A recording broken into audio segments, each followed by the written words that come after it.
Right, we've been talking about the heat index at sunog left and right every day. There's an incident. Pero para sa mga may-ari po ng sasakyan, ano ba yung mga pwedeng gawin para iwas aksidente, iwas overheating, at iba pa? Alright, to give us some reminders and tips, we have Ms. Cynthia Reyes of the Automobile Association of the Philippines. Unang tanong, nasaan po yung sasakyan ninyo ngayon? At yung bintana ho ba ay nakabukas? Ilang inches, ilang millimeters o hindi po? Yung sasakyan ko po ngayon ay nasa paradahan namin. Usually po ako talaga practice ko naman po yan lalo na kung mainit.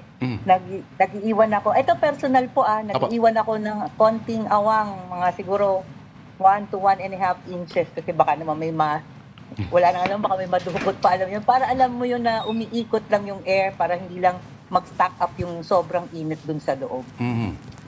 Ma'am Cynthia, Yes po. balitang-balita po, no, nakita nyo rin po siguro yung sunog dun sa parking lot ng NAIA Terminal 3 kahapon.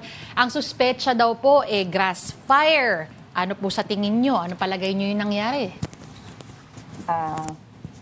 Actually, kasi narinig ko nga sa news kanina yung interview, hindi pa nila alam ko maglalabas nga daw po ng parang ano yung naging cause ng fire per dun sa attorney from the MIAA.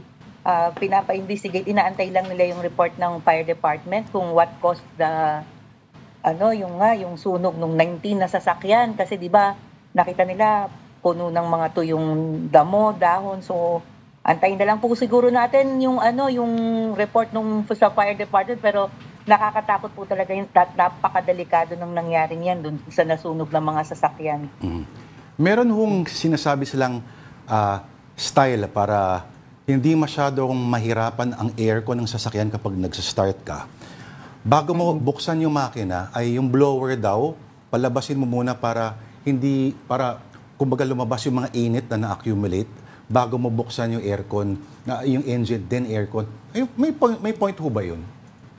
Actually, kami naman po pag natatanong tungkol saan, siguro bago nyo muna talaga buksan yung sa aircon, kami po ang binabanggit namin dyan di ba saksak mo nung susi mo or pagkaapak mo, dahil di ba kung mga automatic na nasasakyan, buksan nyo po muna yung bintana ninyo, yung mga bintana or yung pintuan, kung nasa safe naman na lugar, para alam nyo yun nga po na sumingaw muna yung init, lalo may napakainit talaga ngayon kahit sa parte po ng Pilipinas. Kailangan buksan nyo na lang muna yung mga pintuan ninyo 2 to 5 minutes kung nasa safe na lugar. Kung nasa public place naman kayo, yung mga bintana para alam nyo para sumingaw muna yung init nga. Tapos bago nyo buksan yung aircon nyo, kasi yung aircon naman parang i-stabilize na niya yung temperature dun sa loob So yun muna po para sumingaw muna yung init para pagbukas naman ng aircon ninyo, hindi yung init din yung bubugas sa inyo. Pero minsan nangyayari yun na pagbukas mo ng aircon, may init pang bumubugas. So, yun nga po, iwan nyo na munang bukas yung bintana para kung ano man yung init, lumabas muna siya sa sasakyan. Pasingawin muna. Oo. Ma'am Cynthia, go ahead. Yes. Hindi, ano po yan? Wala na po. Ma'am Cynthia, ano naman po yung mga pwede nyong ibigay na tips katulad yan? Hindi maiwasan minsan, they have to use the outdoor parking, yung talagang nakababad sa araw. Pwera po dun sa sinabi nyo kanina na kayo po nag-iiwan ng konting awas sa bintana. Meron ba mga bagay na dapat hindi naiiwan sa loob ng sasakyan? Katulad siguro ng mga aerosol? Ano po may mga kailangang iwasan? Yun, siguro po, alcohol, yan. Siguro kung matagal-tagal yung iiwan yung sasakyan nyo, tanggalin nyo na lang yung mga flammable or yung mga pwedeng pagmulan ng apoy pagka sobrang nainitan. Yan, number 1 po, yan, tama kayo, alcohol. Siguro kung may mga salamin or baso dun sa loob ng sasakyan nyo, siguro tanggalin nyo na lang din para kasi di ba yung heat conduction, may narinig ako sa ibang network na nag-report na may nagsimula nga na apoy dahil yung sinag ng araw dun sa baso nung anak ata neto magulang, biglang umapoy na lang. So, yun siguro. Tas, kung meron naman kayong mga car shade or yung pangtakip ba para dun sa mga windshield, para hindi naman yung direct na araw at saka direct na init pumasok agad sa sakyan. Ma'am Cynthia, nagwo-work po ba yung mga nilalagay sa bintana. Ano bang term nila ron? Yung parang pag ganun, parang shade of skirt ba yun? Ito ba yung silver? Yung mga parang Iba-iba. reflector ba yun tawag? Oo, doon? parang sabi daw, nakakapagpababa raw ng temperatura yun, ma'am. Sa experience po namin, wala pa kaming na-encounter na gano'n, yung kung may shade. Pero siguro kasi 'di ba yung ibang car shade kasi gano'n eh. Yung parang may heat ano siya. Anong tawag nyo doon? Yung para makabawas nga sa init. Siguro uubra naman siguro kung ano yung sa tingin ng may-ari ng sasakyan na uubra, di yun yung gawin niya. Pero yun nga po, car shade talaga, yung takpan nyo yung mga windshield ninyo or kung may pantabing pa nga kayo sa bintana, siguro para makaiwas talaga na sobrang init ang pumasok sa loob. Opo. Meron na ho ba kayong na-tow na sabihin natin na isang disgrasya or isang incident na sanhi ng init na sasakyan po? Siguro pwede natin dyan yung sa nag-overheat na sasakyan pero yung na-involve naman ang fire, wala.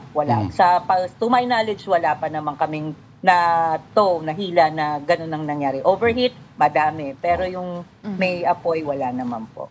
Ma'am Cynthia, ano pa po yung pwede namang mangyari sa loob ng sasakyan pag yung sobrang exposed, sobrang babad sa init? Di ba, halimbawa, yung sa sasakyan lang, hindi kasama yung mga pasaheros o yung nagmamaneho. Opo. Yun nga, di ba, ako experience ko rin yung kung may mga folder ako na nasa loob or bag, alam mo yung nadideform? Tapos, yung parang lulukot yung papel or yung bag na nadideform siya. Tapos kung may plastic, whatever, ganun din po. Nagmo-moist, tapos biglang mag-iiba na yung texture. Yan. Usually, ganun po pag sobrang init di ba? Pero kung halimbawa may mga stock toys ka dyan, wala naman siya. Yun lang, mainit lang talaga. At huwag kayong maglagay doon ng mga popcorn or mag-attempt ng bake ng cake dahil kulang pa ang temperatura na yon. Anyway, marami pa kaming tanong. Magkano ho bang membership ngayon sa AAP, ma'am? Ang membership po ng AAP, yung regular membership po namin is 2,240. Good for 100 kilometers na going na po yan or yung iba pang mga pwedeng gawin pag halimbawa sa emergency roadside service like battery boosting, flat tire change, fuel provision pagka nakulangan ka or tumiri ka dahil walang gas up to the nearest gasoline station. Yan. Opo. At pag Chinese yung car mo, joke lang po. Okay, maraming salamat sa oras po ninyo. Ms. Cynthia Reyes, AVP for Advocacy ng AAP or Automobile Association of the Philippines. Thank you, ma'am. Welcome po.